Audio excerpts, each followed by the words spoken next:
오늘 우리에게 주시는 하나님의 말씀은 사도행전 11장 19절에서 30절까지 말씀입니다.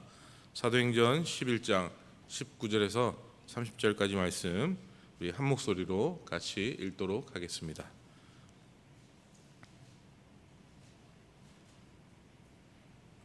19절입니다.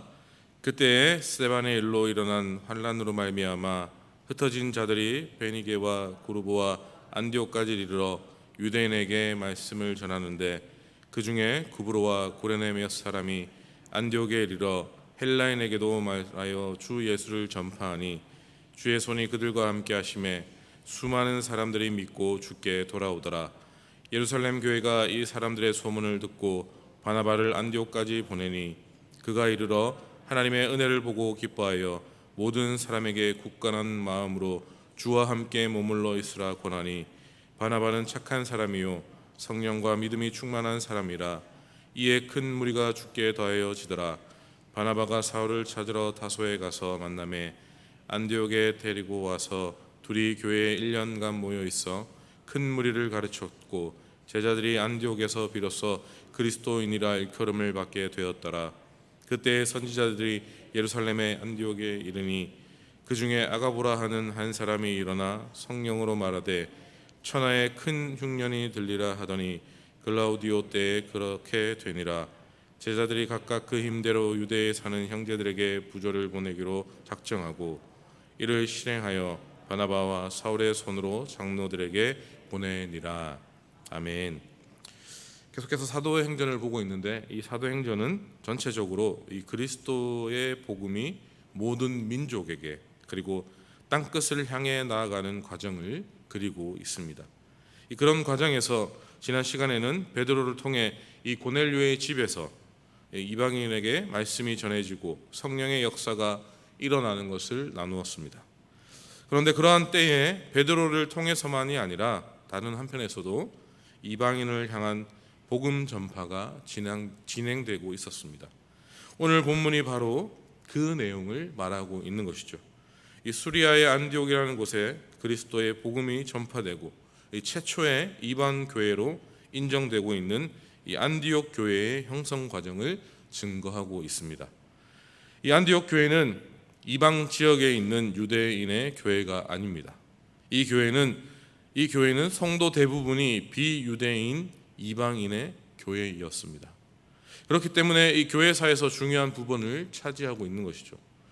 이방 지역 안에서 최초의 이방인 교회로 안디옥 교회가 세워진 것이었습니다. 이 안디옥 교회는 머지않아 이방 민족에게 이 복음을 전하는 전도의 중심지가 되었습니다. 이 처음 안디옥 지역에 복음이 들어가게 된 것은 이 스데반의 순교와 관련이 있게 되는 것이죠. 우리 본문의 19절 말씀을 함께 읽어보겠습니다. 그때 스데반의 일로 일어난 환란으로 말미암아 흩어진 자들이 베니게와 구브로와 안디옥까지 이르러 유대인에게만 말씀을 전하는데 이 스데반이 순교를 당하고 기독교인을 향한 박해가 본격적으로 시작되었습니다. 그것 때문에 예루살렘의 그리스도인들이 강제로 흩어지게 되었습니다. 이 내용이 사도행전 8장 1절에 나와 있는데 제가 한번 읽어보겠습니다. 사울은 그가 죽임당함을 마땅히 여기더라. 그날에 예루살렘에 있는 교회에 큰 박해가 있어 사도 외에는 다 유대와 사마리아와 모든 땅으로 흩어지니라. 예루살렘 교회에 임박한 박해로 인해 많은 성도들이 유대와 사마리아는 물론 이방 땅 곳곳으로 흩어지게 된 것입니다. 그런데 그 중에 이 베니게와 구브로 그리고 안디옥까지 오게 된 유대인 그리스도인들이 있었다라는 것이죠. 그들은 그곳에서 다시 모여 교회를 이루었습니다. 그리고 교회를 이루고 또한 복음 전파에 열심을 하였습니다. 하지만 아직까지는 유대인에게만 복음을 전하는데 폐쇄적인 모습을 보여주고 있습니다. 그러던 중에 드디어 이방인에게도 복음을 전하는 사람들이 나타났습니다. 우리 20절과 21절의 말씀을 함께 읽어보겠습니다. 그 중에 구브로와 고레네 몇 사람이 안디옥에 이르러 헬라인에게도 말하여 주 예수를 전파하니 주의 손이 그들과 함께 하심에 수많은 사람들이 믿고 주께 돌아오더라. 아멘. 이 구브로는 지중해의 섬이었고 이 구레네는 북아프리카에 위치한 도시입니다. 그곳에서부터 안디옥으로 옮겨온 유대인 그리스도인 중에서 이방인에게, 즉 헬라인에게도 예수를 전파하는 사람들이 있었다라는 것이죠. 이 사람들이 갑자기 왜 이방인에게 복음을 전파했는지 정확한 이유는 알 수 없습니다. 이방 민족을 향한 사역에 관한 소식을 간간히 들었을 수도 있고, 아니면 이들도 이 베드로처럼 주님의 사자로부터 어떠한 메시지를 받을 수도 있습니다. 무슨 이유에서건 이방인을 향한 적극적이고 이 본격적인 전도가 이 안디옥에서 시작되었다라는 것이죠. 왜 여기서 본격적인 전도라고 표현했냐면, 안디옥에서 이방인 전도는 사마리아에서의 전도나 에티오피아 내시 혹은 이 고넬료 가정을 향한 전도와는 성격이 다르기 때문이다라는 것입니다. 이 사마리아의 경우는 유대인들이 인정하든 인정하지 않든 이 아브라함의 자손이었습니다. 그들에게는 여호와 신앙에 대한 기본적인 베이스가 있는 상태였습니다. 에티오피아 내시도 마찬가지였죠. 그는 스스로 성경을 읽는 사람이었습니다. 그리고 자신이 읽은 것을 제대로 이해하고자 이 빌립에게 질문을 했던 사람입니다. 이 고넬료 역시 이방인이지만 여호와의 신앙이 있었던 사람입니다. 그는 유대인처럼 기도하였고 그 기도에 대한 응답까지 받았던 사람입니다. 그런데 이 안디옥의 이방인들은 상황이 전혀 다릅니다. 사람마다 정도의 차이는 있겠지만 그들 대부분은 여호와를 향한 믿음이 전혀 없다라고 보는 것이 타당하다라는 것이죠. 그러니까 이 안디옥에서의 전도는 이 기독교 신앙과 전혀 상관없는 사람들에게 예수를 전파한 이 첫 케이스다라고 보아야 한다라는 것이죠. 그런데 놀랍게도 그 사람들 중에도 복음을 받아들이는 사람들이 있었다라는 것입니다.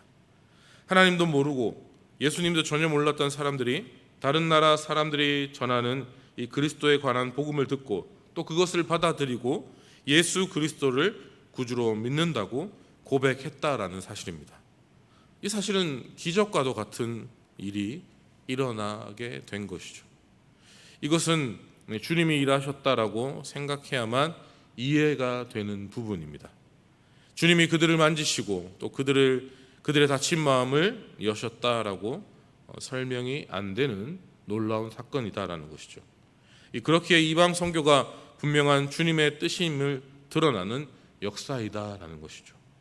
이 이방 교회 안디옥 교회의 소식은 예루살렘 교회까지 전해지게 됩니다. 우리 본문의 22절의 말씀을 함께 읽어보겠습니다.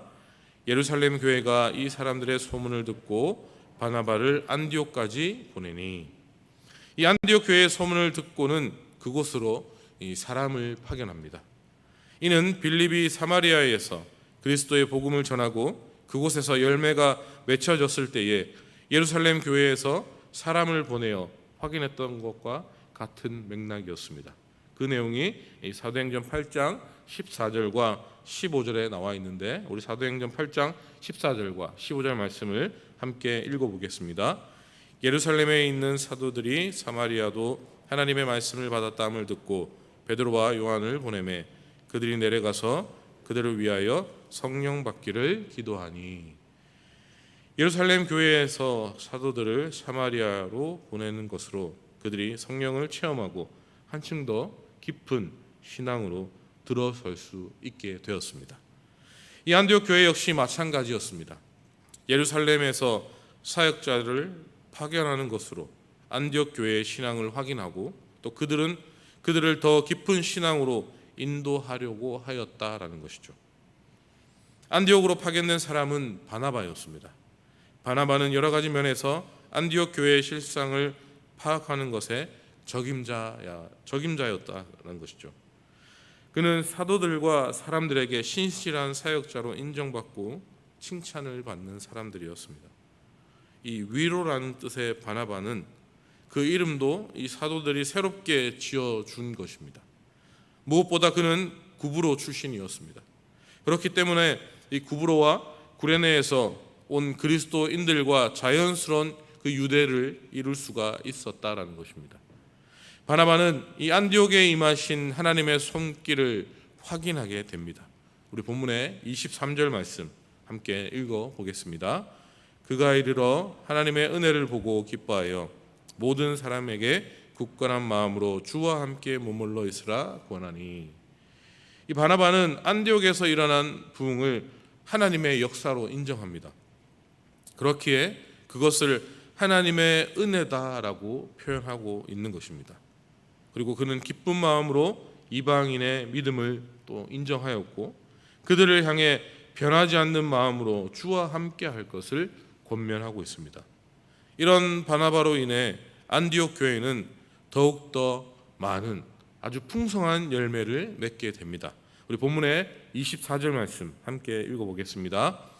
바나바는 착한 사람이요 성령과 믿음이 충만한 사람이라 이에 큰 무리가 주께 더하여 지더라. 이 바나바가 안디옥 교회에 합류하면서 더 많은 사람들이 예수를 받아들이게 되었다라고 말씀하고 있습니다. 이는 바나바의 착함과 성령의 충만함, 믿음의 충만함 때문이었습니다. 믿는 자가 선한 영향력을 끼치기 위해서는 이 성령과 믿음의 충만함은 너무나도 당연한 것입니다. 그런데 그러면서 꼭 필요한 성품이 이 착함이다라는 것이죠. 이 본문의 이 착함은 헬라어로 아가도스라는 단어를 사용하고 있습니다. 이 뜻은 이 선한, 좋은 것, 좋은 일을 나타내는 말이며 또 도덕적인 성격을 지닌 단어입니다. 그러니까 우리가 일반적으로 말하는 이 착함을 나타내는 말이다라는 것이죠. 만약 믿음이 강하고 성령 충만함은 있는데 도덕적으로 착하지 않는다면 그 사람은 신비주의나 이단에 빠질 가능성이 클 것입니다. 반대로 착하기는 한데 성령에 소홀하고 믿음에 관한 깊은 상념이 없다라면 그는 그저 도덕주의가 되어버린다라는 것이죠. 그렇기 때문에 믿는 자들에게는 이 성령의 충만한 깊은 신앙과 함께 이 착함이 반드시 있어야 한다라는 것입니다. 무엇보다도 믿음이 없는 세상 사람들에게 믿음의 선한 영향력을 끼치기 위해서는 이 착함이 필수적인 요소입니다. 세상 사람들은 우리의 말보다 행동을 먼저 보게 되어 있습니다. 다시 말해 우리의 삶을 더 중요하게 생각한다라는 것입니다. 오늘날 한국 교회가 세상으로부터 비난받는 이유 중 하나가 이 착함이 부족해서입니다. 물론 모든 교회가 그렇지는 않겠지만 세상 사람들에게 드러나 있는 일반적으로 사람들이 알만한 교회들이 도덕적이지 못하고 착하지 못한 모습을 보이니까 이 기독교 전체가 욕을 먹고 비난을 받게 되는 것이죠. 이 바나바의 착함은 그의 성령 충만 또 믿음의 충만만큼이나 이방인들이 복음을 받아들이는데 아주 큰 역할을 했다라는 것이죠. 이렇게 안디옥 교회가 점점 부흥하면서 당연히 여러 가지 사역들이 증가하게 되었습니다. 그러다 보니 이 바나바 혼자서 감당하기가 벅찼던 것 같습니다. 그래서 그는 자신이 예전에 사도들에게 변호했던 이 사울을 찾아갑니다. 우리 본문의 25절과 26절의 말씀을 함께 읽어보겠습니다. 바나바가 사울을 찾으러 다소에 가서 만나매 안디옥에 데리고 와서 둘이 교회에서 1년간 모여 있어 큰 무리를 가르쳤고 제자들이 안디옥에서 비로소 그리스도인이라 일컬음을 받게 되었더라. 이 바나바는 다소에 머물러 있던 사울을 불러 안디옥 교회의 사역에 동참을 시킵니다. 이 바나바와 사울이 안디옥 교회에서 집중적으로 펼쳤던 사역은 가르치는 것이었습니다. 안디옥 교회 대부분의 성도가 이방인이었습니다. 그렇기 때문에 안디옥 교회에서는 말씀을 기본에서부터 가르치는 일이 아주 중요하였습니다. 그들은 1년 동안 집중적으로 이 말씀을 그들에게 가르쳤습니다. 그 결과 안디옥 교회 성도들은 세상 사람들로부터 그리스도인이라는 별명으로 불리게 된 것이죠. 이 본문의 그리스도인이란 말은 헬라어로 크리스티아노스라는 말입니다. 이 말은 그리스도의 추종자라는 뜻입니다. 그러니까 그리스도를 따르는 자, 그리스도를 쫓는 자를 의미하고 있는 것이죠. 안디옥 교회 성도들은 바나바와 사울에게 1년여 동안 말씀을 배우면서 말씀을 쫓아 살려고, 말씀대로 살려고, 말씀에서 드러난 예수 그리스도의 뜻 안에서 살려고 노력하였습니다. 그런 모습을 보았기에 세상 사람들이 그들을 향해 그리스도인이라고, 그리스도를 따르는 사람이라고, 그리스도 안에 속한 사람이라고 인정하며 그들이 그렇게 불렀다라는 것이죠. 학자들 중에는 이 안디옥 성도들의 별명인 그리스도인은 부정적인 의미로 사용된 것이다라고 주장하는 사람들도 있습니다. 하지만 그렇더라도 분명히 그리스도를 따르는 삶이 그들에게 드러났기에 이렇게 그리스도인이라고 부르는 것만은 부정할 수 없는 사실이다라는 것이죠. 또한 예수를 따르는 자들을 그리스도인이라고 부르는 것으로 기독교와 유대교를 구분하여 인식하기 시작했다는 관점에서 이 중요한 부분입니다. 이렇게 바나바와 이 사울의 사역으로 안디옥 교회가 자리를 잡고 있을 때에 예루살렘으로부터 사람들이 방문합니다. 우리 27절과 28절의 말씀을 함께 읽어보겠습니다. 그때 선지자들이 예루살렘에서 안디옥에 이르니 그 중에 아가보라 하는 한 사람이 일어나 성령으로 말하되 천하에 큰 흉년이 들리리라 하더니 글라우디오 때에 그렇게 되니라. 이들이 안디옥 교회를 방문한 이유를 정확하게는 알 수는 없습니다. 그런데 당시에는 이 사도들이나 이 선지자들이 여러 교회를 순회하면서 말씀을 가르치기도 하고 또 고난 중에 있는 성도들을 찾아가서 격려하기도 했던 것으로 보여집니다. 어쨌든 중요한 것은 이 예루살렘의 선지자들이 방문했다는 것으로 이방인 교회인 안디옥 교회를 예루살렘에서도 동일한 기독교 공동체로 완전히 인정했다라는 중요한 의미를 두고 있습니다. 안디옥 교회 이방인 성도들도 같은 믿음의 형제, 자매라고 이제는 받아들여지게 되었다라는 것이죠. 이 아가보라는 선지자는 안디옥 교회 성도들 앞에서 주님께서 주신 마음으로 예언까지 합니다. 그들과 함께 주님의 역사를, 주님 주신 그 은사를 나누는 것이었죠. 아가보의 예언은 천하에 큰 흉년이 든다라는 것이었습니다. 이 아가보 후에 사울, 즉 바울이 체포될 것을 또 예언하기도 합니다. 어쨌든 실제로 약 2년 뒤 로마 황제 클라우디오 때에 흉년이 발생합니다. 그런데 이 흉년은 전 세계적이라고 보기보다는 로마가 지배했던 팔레스타인 지역으로 한정되어 있었다라는 것이죠. 이것은 로마를 세계 중심으로 여겼던 당시의 세계관으로 이해할 수 있는 부분이 되는 것이죠. 이 흉년으로 유대 지역 교회의 성도들이 어려움을 겪게 되었습니다. 그런데 이때에 아주 놀라운 일들이 벌어지게 됩니다. 우리 본문 29절과 이 30절의 말씀을 함께 읽어보겠습니다.